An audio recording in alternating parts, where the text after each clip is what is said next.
हाँ जी बोलिए।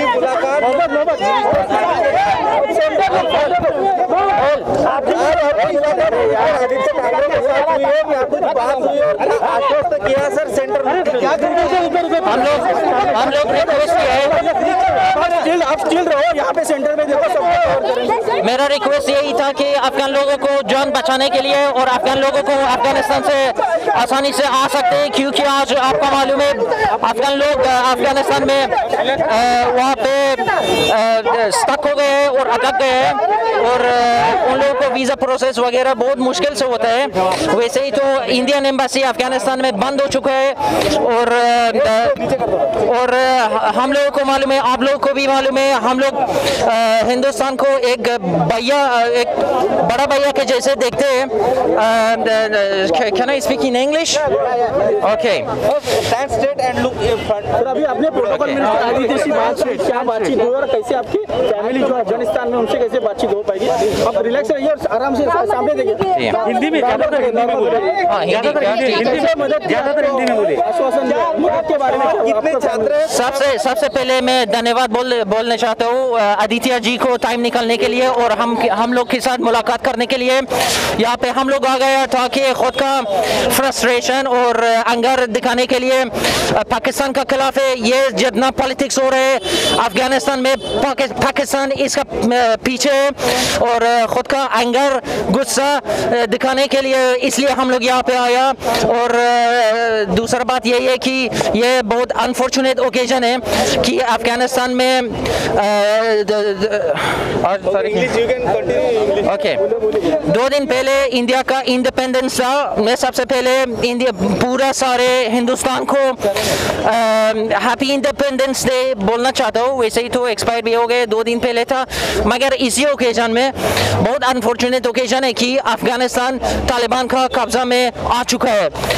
मुंबई पुणे में कितने स्टूडेंट्स हैं आपके? स्टूडेंट्स मगर कम से कम 5,000 लोग पढ़ाई कर रहे हैं। वैसे ही तो इन लोग अगर खुद का पढ़ाई कंप्लीट करके वापस अफगानिस्तान में चला गया, इन लोगों को जान खतरा में है, और इन लोगों को पूरा परिवार, पूरा फैमिली अफगानिस्तान में बचा हुआ है। और ये लोग अगर वापस अफगानिस्तान गया, इन लोगों को जान खतरा में हो जाएगा। अनफॉर्चुनेटली अभी अफगानिस्तान में इलेक्ट्रिसिटी भी बंद हो चुका है, और तालिबान का ये एक नया स्ट्रेटजी है कि टावर, जितना कम्युनिकेशन टावर्स है उन लोगों को मार देते, बम डाल देते। और कम से कम 1 हफ्ते 2 हफ्ते हो गए करीब मेरे फैमिली की और परिवार के साथ बात नहीं हुआ है, और हम लोग बहुत ज़्यादा फ्रस्ट्रेटेड हो चुका है उन लोगों को वायलेंस और दहशत से। मिनिस्टर ने आपको क्या कहा, क्या कुछ कहा, क्या अश्योर किया? आदित्य ठाकरे जी हम लोगों को बोल दिया कि हम लोग हमारा मैसेज आगे भेज देते और तुरंत एक सोल्यूशन निकाल देते अफगान लोगों के लिए। और अफगानिस्तान और हिंदुस्तान हमेशा एक भैया और बहनों के जैसे हमेशा रहता था, and we are very much thankful of. हम लोग बहुत ज़्यादा शुक्रिया और धन्यवाद बोल देते हो हिंदुस्तान को, क्योंकि हमारा डैम बनाया और बहुत ज़्यादा इंफ्रास्ट्रक्चर बना दिया। मगर अनफॉर्चुनेटली तालिबान फोर्सेस ये पूरा इंफ्रास्ट्रक्चर जो इंडिया दे दिया है, उन लोगों को डिस्ट्रॉय और डिमोलिश करने के लिए उन लोगों को नियत है। जिनका वीज़ा एक्सपायर होते जा रहा है, कई सारे छात्र हैं जिनका वीज़ा भी एक्सपायर होगा, और उनका रहने के लिए जो एक्सपेंसेस अफगानिस्तान में से आते हैं फैमिली से, वो भी नहीं आ पाएंगे। तो ऐसे छात्रों के लिए आने वाले समय में महाराष्ट्र गवर्नमेंट और इंडिया गवर्नमेंट कुछ मदद करेगी, ऐसा आपको कहा गया है? ये हम लोगों को बहुत ज़्यादा स्ट्रॉन्ग पॉइंट है, क्योंकि बहुत सारे स्टूडेंट्स हैं, उन लोगों का वीज़ा वगैरह ख़त्म होता है, कोई दूसरा रास्ता भी नहीं है वापस देश जाने के लिए, और उन लोगों को फाइनेंशियली बहुत ज़्यादा मदद चाहिए अभी। इसलिए हम लोग मदद मांगने के लिए यहाँ पे आया था। उन लोगों को जो पढ़ाई ख़त्म होता है, स्कॉलरशिप वगैरह और पैसा नहीं दे देते, उन लोग बहुत ज़्यादा मुश्किल और बहुत ज़्यादा यहाँ पे सफ़र कर रहे हैं लोग। क्या इंडियन अथॉरिटी से असाइलम की आपने मांग की है? क्या इस बारे में कोई चर्चा हुई है? इंडियन से जी हम लोग इसलिए यहाँ पे आया था असाइलम मांगने के लिए, और लीगल पर्सपेक्टिव से हम लोग को कुछ प्रॉब्लम नहीं आना चाहिए, इसलिए लीगली हम लोग आया था। रिक्वेस्ट और एक ख्वाहिश था हम लोगों को कि प्लीज़ हम लोगों को यहाँ पे आना चाहिए, रहना चाहिए, और एक फाइनेंशियल सोर्स होना चाहिए हम लोगों को।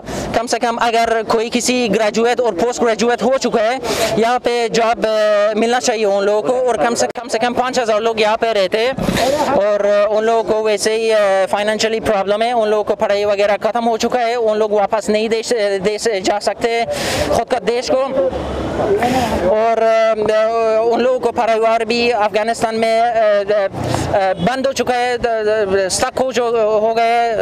मेरा क्या बोलते हैं, पढ़ाई अभी खत्म हो चुकी है, क्या उनके बारे अभी वो तो तुरंत अफगानिस्तान वापस नहीं जा सकते? जिनका ग्रेजुएशन कंप्लीट हुआ है उनके नौकरी के लिए कुछ मांग की है आपने? जी उन लोगों को नौकरी वगैरह मांगने के लिए हम लोगों को ख्वाहिश था, और लीगल पर्सपेक्टिव के से उन लोगों को कुछ प्रॉब्लम नहीं आना चाहिए, क्योंकि सिचुएशन बहुत ज़्यादा अलग हो गया। जी और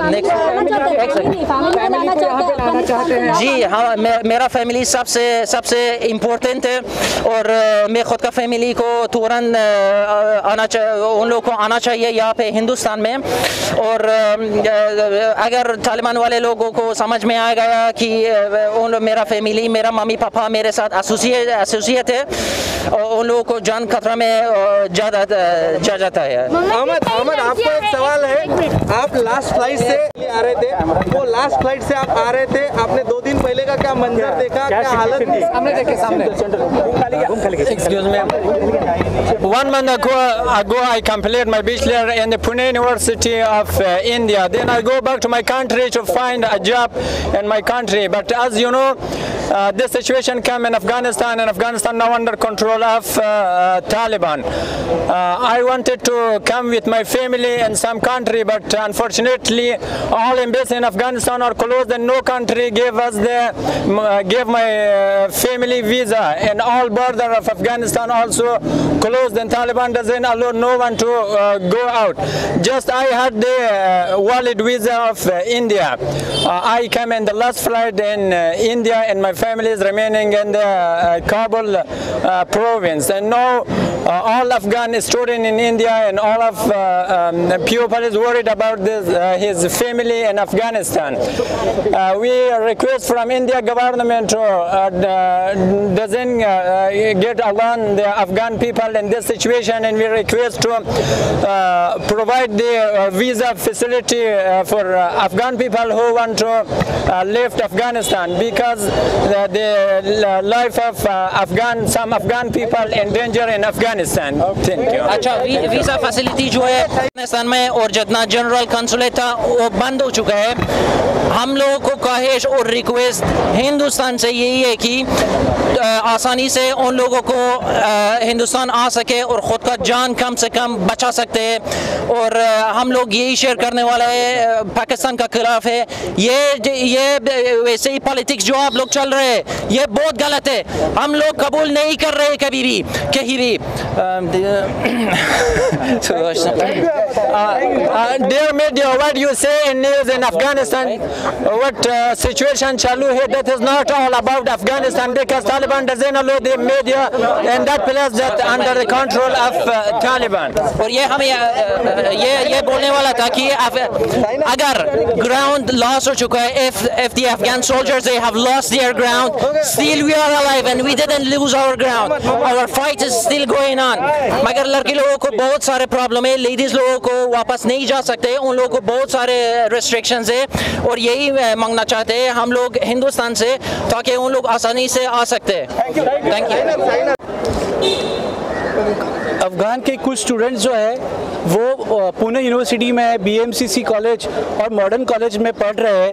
जहाँ तक उनका जो रिप्रेजेंटेटिव करता है, मोहम्मद करके एक स्टूडेंट है जिसने MBA कंप्लीट किया, उन्होंने कल मेरे ख्याल से आदित्य साहब को टेक्स्ट किया था कि हमको अफ़गान स्टूडेंट्स को आपको मिलना है, और हमारे जो वरीज़ है, हमारी जो चिंता है, जो रिक्वेस्ट है, कुछ डिमांड है वो आपके सामने रखना है। तो उस हिसाब से आदित्य साहब ने उन्हें आज बुलाया था मिलने के लिए।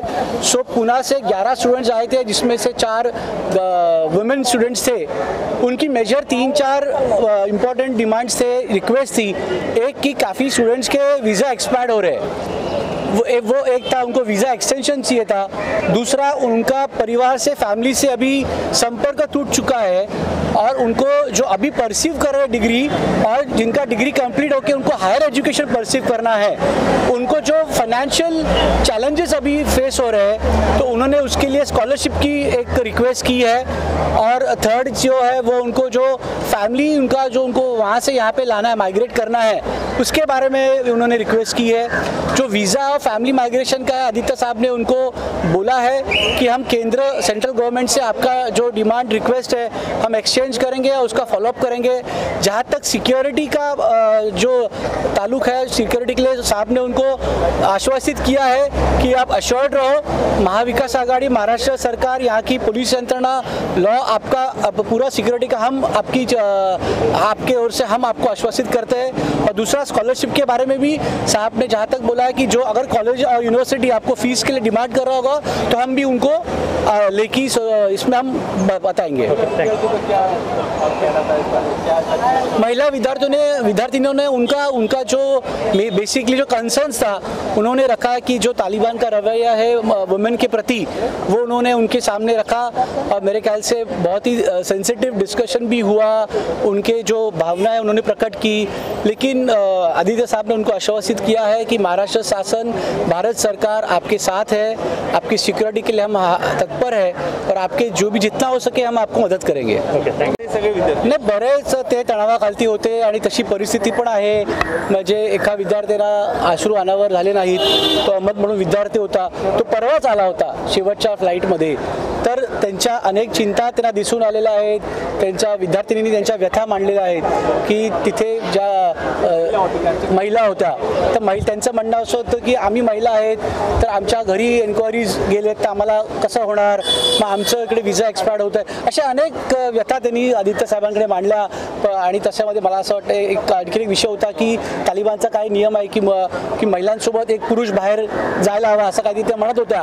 पण परंतु माझ्या त्या विद्यार्थ्यांच्या घरी त्यांच्या बहीण आहेत, दोन बहिणी आहेत, पुरुष कोणच नाहीत। तर अशा परिस्थितीत तिला चिंता वाटत होती। असे असंख्य विषय त्या ठिकाणी चर्चा झाली। मला असं वाटतं जेवढं आदित्य साहेबांनी आश्वासित केले की महाराष्ट्र महाविकास आघाडी सरकार आणि आदित्य साहेब ठाकरे जे प्रोटोकॉल मिनिस्टर आहेत, जे शक्य असेल ते त्यांच्यासाठी करू। सुरक्षिततेच्या दृष्टिकोनातून महाराष्ट्र सरकारने काय आश्वासन दिलेलं आहे? नक्कीच दिलेलं आहे। आदित्य साहेब ठाकरे यांना विद्यार्थ्यांना त्यांनी पूर्णपणे आश्वासित केलं आहे की तुमची जी काही सुरक्षितता आहे, सिक्युरिटी आहे, ती सगळी जबाबदारी आमची, तुम्ही निश्चिंत राहा।